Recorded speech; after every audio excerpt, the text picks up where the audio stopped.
Hello, welcome to my channel. I am Interweb Studios. Today, I will tell you two stories about entitled Parent Guilting OP to Do Something. If you enjoy the video, don't forget to like, subscribe and comment how your day was. With that out of the way, sit back and enjoy. I haven't seen my mother since I was 16, and we were in court. So for the past 19 years I haven't had any contact with the mother. She hired a PI to find me and I still refuse to talk to her. I even have my lawyer send her a formal letter of no contact and threatened her with a restraining order. She sent this email to me to my work email. I shortened it, but basically it said, "To my name, this is your mother. I thought you would have matured by now and came and apologized to me and your father for what you put us through. Because of you, your father lost his teaching career and we had to sell our house. However, it has come to my knowledge that you own some properties in my area, so it's only right if you give us one of them as an apology. One of my most expensive properties would be a good fit for us. As soon as you hand over the keys to the property, we can finally start to heal and get past this misunderstanding that you have blown out of proportion." No, no, no, no. I hope you come to the right decision. Her name. I just can't stop laughing at this. Like, no bitch, I'm not giving you anything. This is just another bit of evidence to help me get a restraining order against her. But wait, there's more.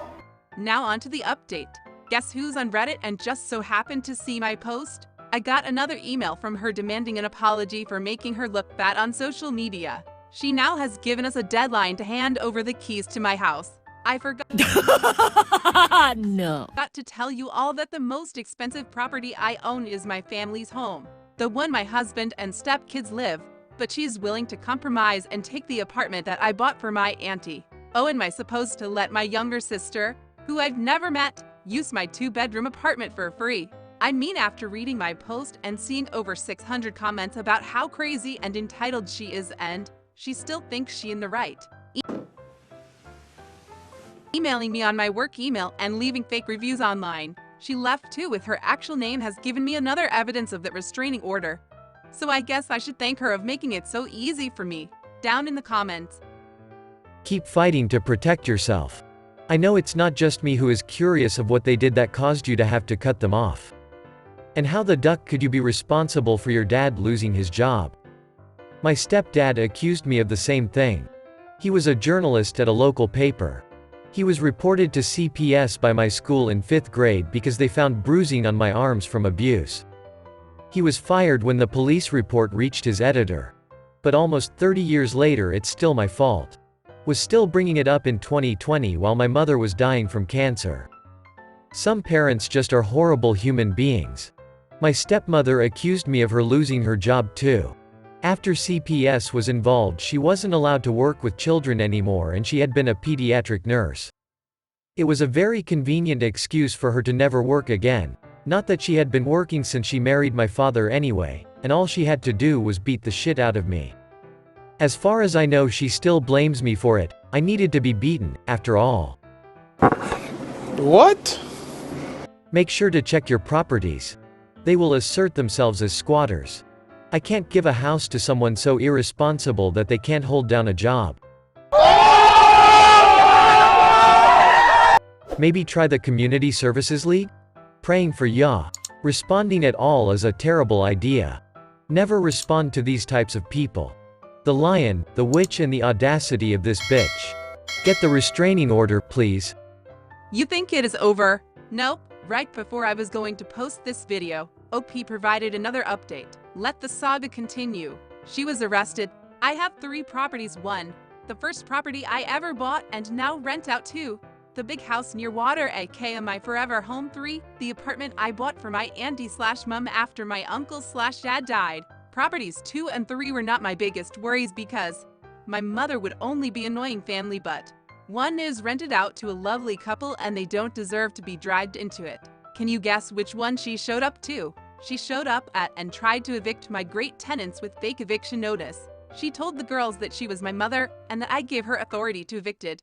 However, I already gave the girls a warning about my mother, and if she tried and think to first call the police and then me, they did exactly as I said. When I get there, my mother was trying to convince the police that I gave authority to evicted them, and I was lying to them to get her in trouble because of an argument we had, but for someone who allegedly hired a PI to find me, she put down the wrong name on those forms. She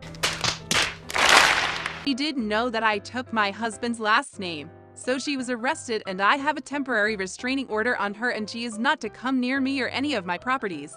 As for my father, I told my sister that if she got my father's therapist's number, I'd give it to my therapist so they can discuss further about possibly maybe having a conversation with him, but only when my therapist and I believe I'm ready. I thought my father would fight me and demand that I see him, but he didn't. He agreed to everything and told my sister that he'd understand if I never feel ready to see. On a lighter note, my coping methods for stress building or fixing things, so I converted my old garage into a D&D gaming room for my husband's birthday, and I got me a happy ending if you know what I mean.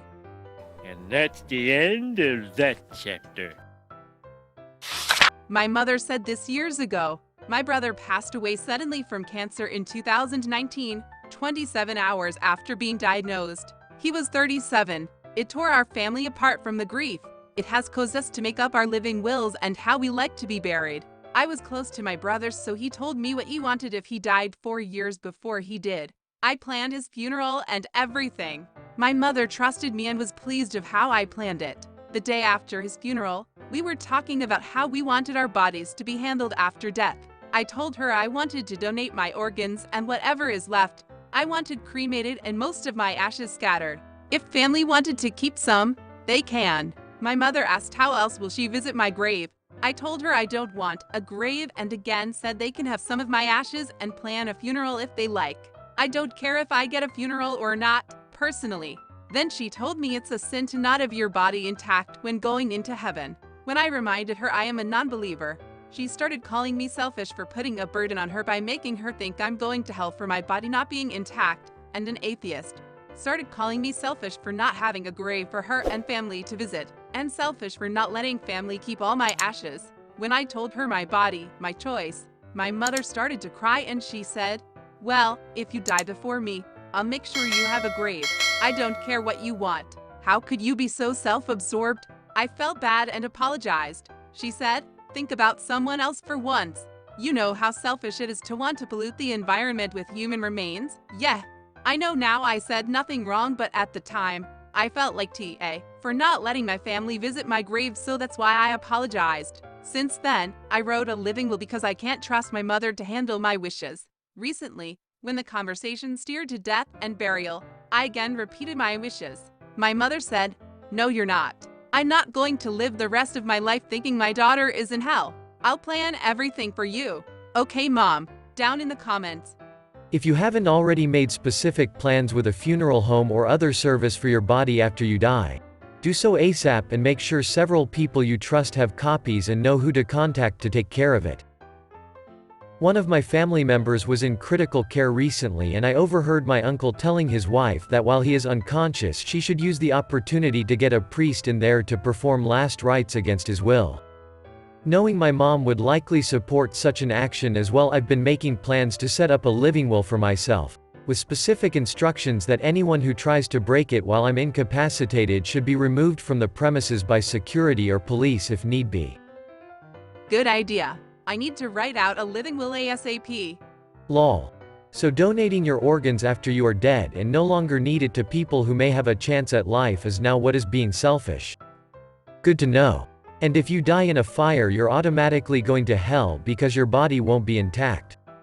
Or if you ever happen to have any type of surgery, get your appendix out or get a tumor removed, well then according to OP's mom you're going to hell.